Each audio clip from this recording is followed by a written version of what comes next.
In this video, we're going to take a look at some more jazz inner voices. Inner voices are those notes in between the chords that move, that make your playing sound richer, more full, a lot like Bill Evans.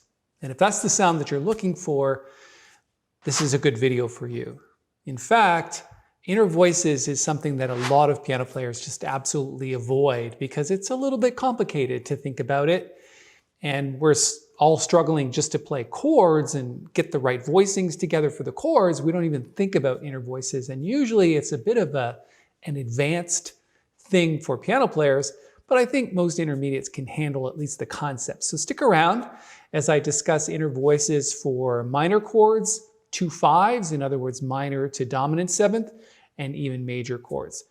And it's really cool because we're working on an actual tune, My Foolish Heart, and it's one of those tunes that Bill Evans plays where there's a lot of inner voice work going on. So we're not doing it exactly like he would do it, but definitely some ideas that come straight out of the Bill Evans playbook.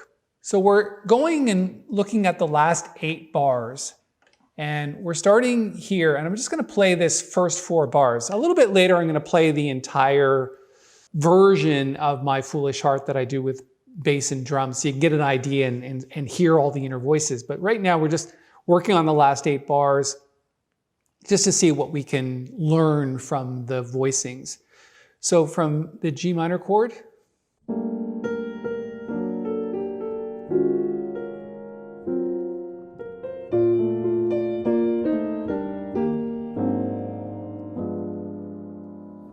so there's a lot going on there. Let's take a look at what we can do with it. So the first one is we're changing this to over F sharp or over G flat, which makes it a G minor major 7th chord. So remember, the available notes in minor chords are 6, flat 7, major 7, and the root.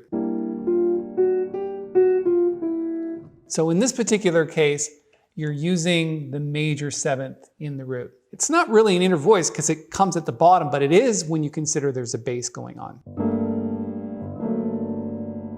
So that's the first movement.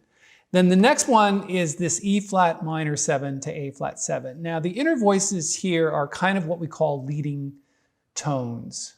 And leading tones are basically the 3rd and the 7th of each chord.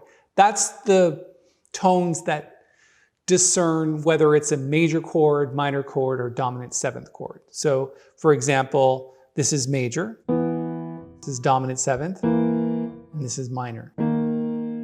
So those 3 leading tones basically move to become the 3 and the 7th of the next chord. In this particular case, instead of the 3rd, we're playing the 4th of E flat major 7 in the bass, and then what's happening is the 7th is falling to become the 3rd of the next chord. So this is the 3rd of A flat 7, and this is the 7th of E flat 7. So it falls like that, and then the 4th falls to become the 7th of the next chord. So nice chord progression. And then here on the B flat major 7, all we're doing is playing triads, but we're separating the 3rd and putting it at the top. So instead of playing triads like this, we're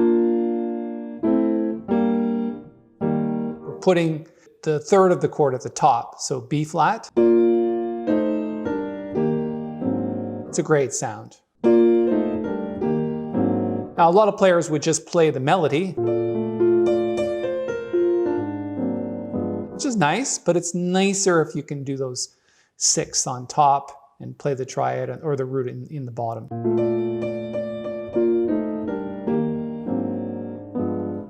Okay, so that's that. And then when we get to the A flat 7, think of this like D7. So what's happening is the 3rd of D7 or the 7th of A flat, because remember, D7 is the tritone substitution of A flat, or rather A flat is the tritone substitution of D. So for A flat, this is the 7th, it's falling to become the 7th of the next chord, and then the 3rd is falling to become the 3rd of the next chord, like this. It's a great sound.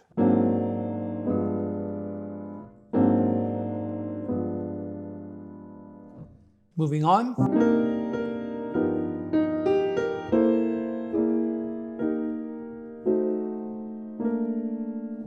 essentially the top note is falling in minor seconds. So it's going from the A all the way down to the F sharp or the G flat here. And it's falling in minor seconds. So then C13 is like this. C sharp 5, and then F sus, and F7 flat 9. Along with the melody, on top, these are now considered inner voices.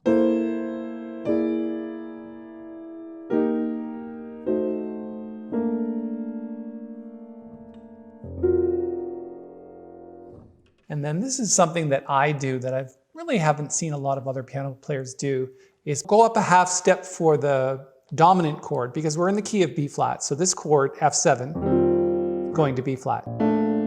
If you go up a half step and you play the major seventh, it sounds like this. Cool sound. If you take the major seventh and put it in the root, you get a cluster like this. Or this. Right? So B flat.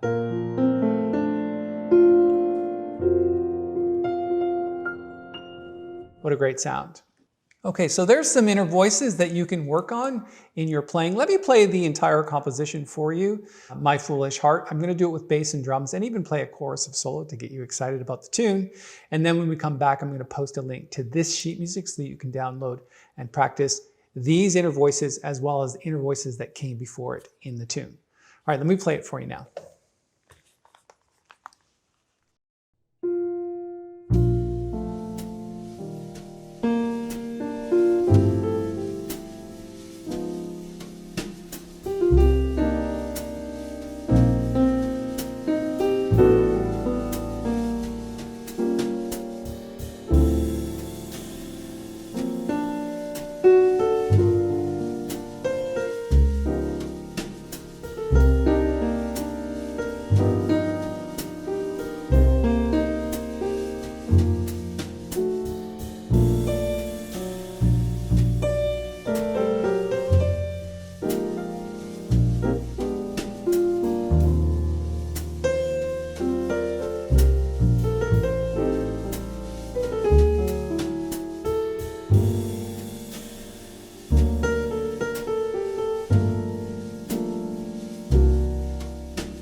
Okay, so there's My Foolish Heart. Hope you enjoyed that. I'm going to put a link to the sheet music where I've transcribed that version up here in the corner. It's not exactly as I played it. I took a bit more liberties in terms of improvisation, and I played some glissandos and things, which I have other videos for. In fact, the video just before this one, I talked about that glissando, which I did. And another one that I did in the tune. So you're probably wondering, well, what is the fingering for that? Where did it come from? What's the scales for that? I'm gonna actually put a link at the end of this video to that video as well. Okay, if you like this video, all you have to do is help the channel a bit and give it a thumbs up. And if you'd like to subscribe as a musician, that would be great. And we have lots of video tutorials just like this one. So go ahead and subscribe, hit the little bell too, because when you do, you'll be notified of the upcoming videos as we're making them, and we're making 4 or 5 a week right now. So lots to learn. Glad you could make it. We'll see you in the next video.